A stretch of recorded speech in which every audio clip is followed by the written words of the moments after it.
Bonjour frères et sœurs en Christ, moi c'est la sœur Foi Marguerite Amouillé. Je viens vous partager le songe que j'ai eu la nuit du 4 septembre 2021. Dans ce songe en fait, j'étais en train de marcher, je marchais et je suis rentrée dans une église. L'église était tellement grande. L'église était grande, telle comme un stade. Vous voyez le stade. Lorsque le stade, comment dirais-je, de la manière dont le stade est, c'est tout rond et tout grand. C'est comme ça l'église est. L'église est ronde et très grande. Et il y avait du monde dans l'église. Il y avait du monde, beaucoup de monde. Et puis j'entendais la voix du pasteur qui parlait avec le micro. Et la voix du pasteur résonnait tellement fort. Il y avait du monde dans l'église, vraiment du monde, un monde vraiment inimaginable. Et moi, je rentrais dans l'église et j'étais habillée. J'avais attaché juste un bout de pagne. J'avais attaché le pagne en question. Et puis, j'avais comme un haut, un débardeur. Et dans le rêve, c'est comme si c'est tout ce que j'avais. C'est comme si dans le rêve, j'étais en train de fuir. Je me suis précipitée pour fuir. Et je n'avais que ça seulement sur moi. Que j'avais juste attaché ce pagne-là. Et j'avais ce débardeur-là. Et je suis rentrée dans l'église en question pour chercher de l'aide. Et quand je suis rentrée dans l'église pour chercher cette aide-là, tout le monde me regardait avec un air de mépris, un air de mépris, un air de rejet. Et puis, pendant que tout le monde me regardait comme ça, je me disais en moi-même, je disais que si vous savez ce qui m'était arrivé pour que je me retrouve ainsi habillée, si vous savez seulement ce qui m'était arrivé, vous n'allez pas me regarder ainsi. C'est comme ça que je disais en moi-même. Et puis, j'étais dans l'église, mais je ne me sentais pas à l'aise dans l'église. Je me sentais mal à l'aise dans l'église. Et je suis sortie hors de l'église. Quand je suis sortie hors de l'église, j'étais en train de marcher. C'est comme si j'étais en train de errer dans la ville. Je marchais sans domicile, je n'avais pas d'abri, je n'avais rien. Je marchais sans abri, je marchais. Et j'ai rencontré un homme. Et cet homme-là me dit que félicitations à toi, qu'on a appris que tu as eu un nouveau magasin, que tu as pris un magasin. Et moi-même, ça m'étonnait en fait de ce qu'il était en train de dire. Et quand cet homme était en train de me féliciter, il me disait, salut, nous on a appris que tu as acheté un nouveau magasin. Et donc, dès que cet homme a eu à me dire cela, j'ai commencé à penser en moi-même encore. Je me suis dit, mais que ce magasin même, je ne l'ai même pas encore pris. Je n'ai même pas encore versé de l'argent. Et je disais en moi-même que ce n'est pas possible que je puisse verser de l'argent puisque je n'ai plus rien. Et je disais cela en moi-même. Je disais que c'était plus possible, que je n'ai plus rien. J'étais démunie. Et à force de marcher comme ça et errer partout, mon habit était devenu sale.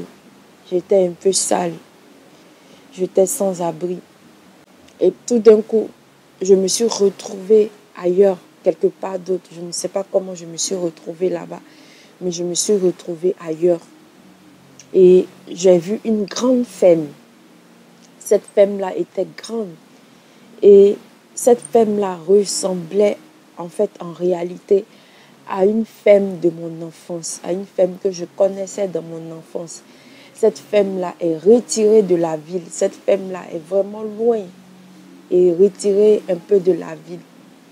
Et donc, dans ce rêve, dans ce songe en question, j'ai vu cette femme-là qui ressemblait à cette femme de mon enfance. Cette femme-là est grande, est tellement grande. Et dans cette femme-là, il n'y a pas beaucoup de construction, mais il y a beaucoup d'endroits. Il y a un terrain assez vaste, assez grand. Et j'ai vu beaucoup de personnes. Beaucoup de personnes et qui avaient des couleurs de peau différentes. J'ai vu beaucoup de personnes. J'ai vu des personnes qui avaient la couleur de peau noire. J'ai vu des personnes qui avaient la couleur de peau métissée. J'ai vu des personnes qui avaient la couleur de peau blanche. Mais on était vraiment mélangés. Il y avait beaucoup de personnes, beaucoup de personnes. Et quand je suis arrivée là, je me suis sentie bien, je me suis sentie à l'aise. Et j'appelais tout le monde frère, j'appelais tout le monde sœur. Et dans ce rêve, pour ce qui était bizarre dans ce rêve, ce que j'appelais frère et sœur, c'est comme s'ils faisaient partie de ma famille. C'est comme si on avait tous le même père, la même mère. On était tous mélangés, tous différents, mais en même temps, on était tous frères et sœurs. On s'appelait frère, on s'appelait sœur. C'était vraiment la fraternité totale. Et ce que je pouvais ressentir, je ressentais comme si j'étais en famille. C'est comme ça que je ressentais les choses. Je ressentais comme si j'étais en famille, que j'étais avec mon père, j'étais avec ma soeur, j'étais avec ma mère. Et dans ce camp de refuge-là, parce que c'était comme un camp de refuge, beaucoup de personnes, il y avait beaucoup de personnes, mais on était tous en même temps différents, mais on s'appelait frères et sœurs. Il y avait une femme blanche que j'appelais mère, et il y avait un, un monsieur blanc aussi que j'appelais père. Ils étaient âgés, donc je les appelais père, je les appelais mère. Et je voyais cette mère blanche-là qui était en train de confesser ses péchés auprès de son mari blanc. Elle pleurait et elle demandait pardon à son mari blanc pour ce qu'elle avait fait, pour tout ce qu'elle avait fait. Et j'ai entendu cet homme blanc dire à sa femme que je te pardonne pour tout ce que tu as fait, je te pardonne, tout ce que tu m'as fait comme mal, je te pardonne. Et on vivait comme ça. Et aussi, dans cette ferme qui était comme un camp de refuge, je voyais que, bon, on essayait de vivre comme des personnes normales, comme des personnes normaux plutôt. On vivait comme des personnes normaux. On essayait de vivre en fait. Et j'ai vu dans ce camp, on ne pouvait pas acheter. On n'arrivait pas à acheter. Et tout ce qu'on pouvait faire, on vivait en fait de manière primaire, avec des bases vraiment rudimentaires. On vivait comme ça, de manière vraiment primaire en fait. Et j'ai vu, j'ai vu des enfants qui étaient un peu en train de jouer un peu dans ce camp-là. Et j'ai vu une cuisine. Et cette cuisine-là, c'était un peu à la manière traditionnelle, à la manière vraiment primaire. Il y avait des feux de bois. On faisait des feux de bois pour pouvoir préparer la nourriture pour tout le monde. Et je suis rentrée dans cette sorte de cuisine où il y avait des feux de bois, où on préparait un peu à la manière rustique pour pouvoir nourrir tout le monde. Et j'ai vu un frère qui disait que, un frère qui nous montrait, qui nous parlait de comment attraper des souris de brousse pour pouvoir les préparer. Et il était en train d'expliquer comment préparer la souris de brousse.